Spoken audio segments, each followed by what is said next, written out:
Information is power.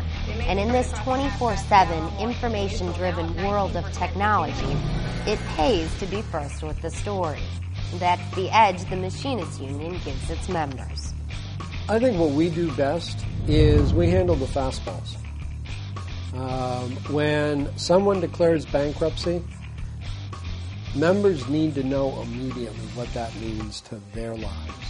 They need somebody who's going to explain what bankruptcy court is all about and what happens in a bankruptcy, how their contracts and their livelihoods get torn up. Breaking news from the Machinist News Network.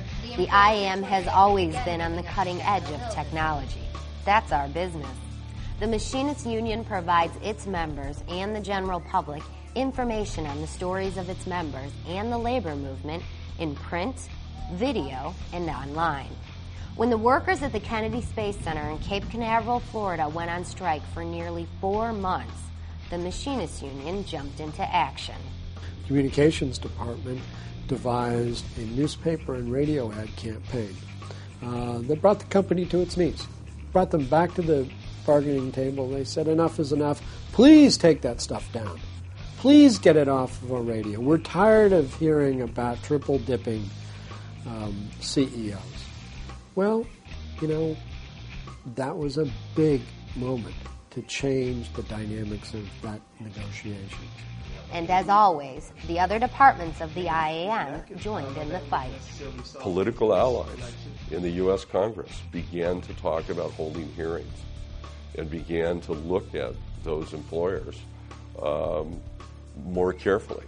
It is tragic when NASA, who is supported by the American people and by our union to do space exploration, and Raytheon, who's doing defense work that is by and large for the taxpayers, decide to play rough with working people. The Machinist Union knows the power of information and how it can help in the good times and the bad. Maria Cordoni, director of the IAM's Community Services and Retirees Department, uses her army of advocates whenever necessary, especially her group of more than 350,000 retirees.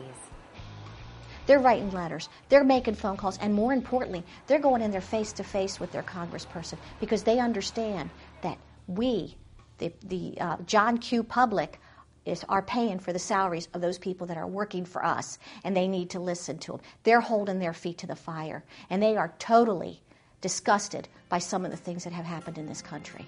And when tragedy struck the U.S. during Hurricane Katrina and 9/11, the Machinist again made the call to its members, who raised hundreds of thousands of dollars for those who needed it most, and offered countless hours of assistance. That's why Maria calls her department the heart of the IAM. Whenever there is a need, we go out and we go find it. Because if our members need something, if they are hurting because they don't have the things that they need, we'll go develop it. We'll find it. We'll open any door. We'll knock on any door. I don't care if it's the back door. We will get in there and do what we need to do for these folks. The IAM learned from these tragedies and became the first union to offer its members information in the form of training programs for workers who felt compelled to help. We often forget the machinists are usually the first ones on the ground in times of great need. Whether it be Katrina or a bombing, they're the first ones to come in and start cleaning up the messes, or they're the first ones to come in because their job duties as chemical response personnel, whatever, it's their job duties to go in and do these things. So there are things that they had to be trained and taught and understand on getting themselves involved in that type of a response. In our community, do we get other than informing the membership through training has always been a cornerstone of the machinist motto. That's why 30 years ago, the IAM created the William W. Wimpensinger Center in Maryland to train the leaders of tomorrow. It's what separates this union from the rest. Part of what happens while they're here is their batteries get recharged. So often when you're in the workplace, you're doing work that often goes unrecognized and unappreciated. And you come here and you really come to understand again how important it is, the work that you do as a union representative. You do make a difference in people's lives. Sometimes in small ways, just getting rid of an irritant in the workplace, but sometimes saving a person's job, helping them with insurance issues, making sure that their families are taken care of, and those are huge things. A week at the harbor allows members to interact with other workers from around the country who are sharing their experiences. This type of open learning is working. One of the newest classes at the harbor is literally giving members insider information and changing the way our members are approaching the bargaining table. We want those qualifications out. It's a class that brings in a negotiating committee who's about to sit down for a contract and shows them how tough the fight may be.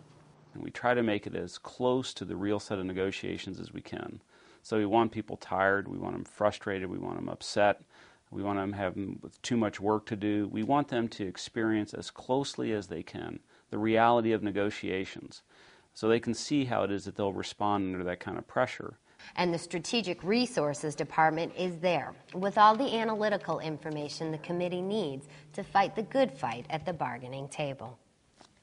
I'm trying to organize the Smith Company. We can just go online and quickly say, oh, where else does a machinist have agreements with this company?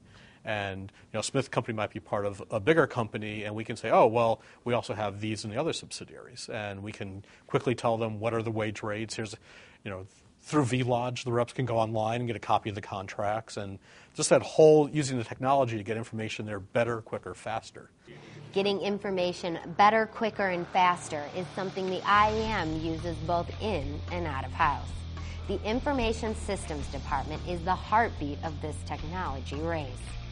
By providing support to nearly 2,500 computers at both headquarters and in the field, this team has created and put into place programs like centralized databases, accounting services for local lodges, and even a disaster recovery model that helps every member of the IAM. One of their newest tools is the Local Lodge Checkoff website. What that's going to do is that's going to allow the companies to do an electronic fund transfer of the monies that they receive from the dues directly to Grand Lodge. So the turnaround time will be 48 hours on those reports. And what happens is that will make sure the monies are back where they need to go to the districts and locals very quickly so that services can be provided in a timely manner. Brad says the job of him and his team is to offer the information that keeps the Machinists Union on the technological track. They make sure no time or money is wasted when it comes to informing the members. No one is getting good service whenever somebody is just keying in information. If we can take that time, decrease it, and then actually use that time to provide more services for the membership, that's what we're trying to do. But it's not just about providing daily services. It's also about helping the members when they need it the most. Unfortunately, layoffs and job loss is a fact of life in these uncertain times. And again, the IAM is there to assist.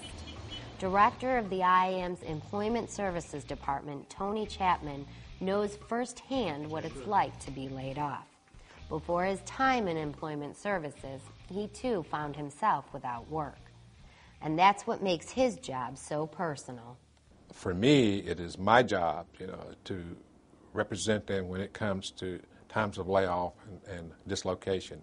It's my job to walk them through the process so that if that happens to them, they'll be fully prepared to apply for all the benefits they're entitled to get. And in the long run, their dues money would save them a lot of money just by this program alone. On the job or not, the IAM is there with information that can make all the difference. How do you, dress up to even go for an interview? What questions are the interviewers normally going to ask you, and how do you answer those questions are key when you're doing an interview. The Machinists Union knows that information is power, and it's the reason that the IAM works so hard to make sure its members have that information as quickly as it's available. Whether on the shop floor or at home with the family, the men and women of the IAM are the success stories of this union. And that's a story the IAM will continue to tell the world.